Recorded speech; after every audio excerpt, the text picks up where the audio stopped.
چخل شما نقص کار بازور محمد تیجی است وای یک چی گپ شد یک کمپیر اومده کنی دیگه بچه کنی همه در پشت وای در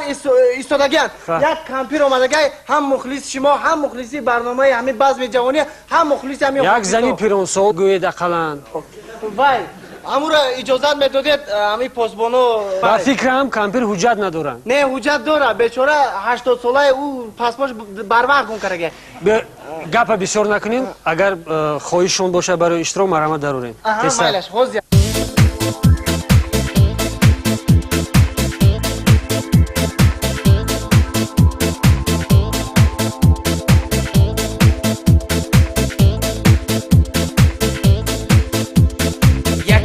از خواب خستم روزی اولی بهار ماما دیدم در حولی پر تشویش و بیقرار در دلم گفتم با کمپیر چی بلا شیده باشه برای چی لباسای ملدیاش نپوشیده باشه مینی یوبکا مینی توپیک برداشته ای پیشی بر توفلی های پاپاش نباریک شلیپای مدانه در سر باور کنین یک کمپیری فردوتی 80 ساله مانشید با یک دختری قدرسی 18 ساله گفتم به حیرانی ماما کجا روانی بشی یکم بابا گفت بچم چی کار داری میرم بزمی جوانی بشی رحمت الله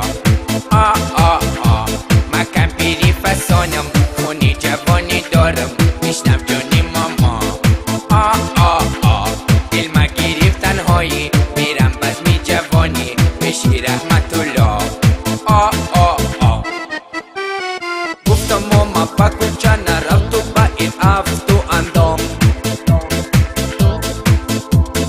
باب روی مرا در پیشی جوره ها مرزان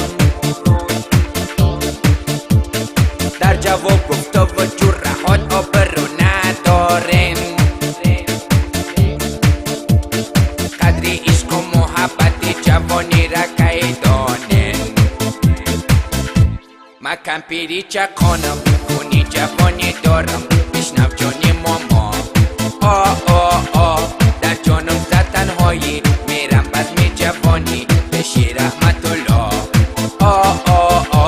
ما کمپیری چقانم خونی جوانی دارم میشنو جانی ماما در جانم زد تنهایی میرم بزمی جوانی بشی رحمت الله گفتم با حیرانی ماما کجا روانی بشی یکم بابا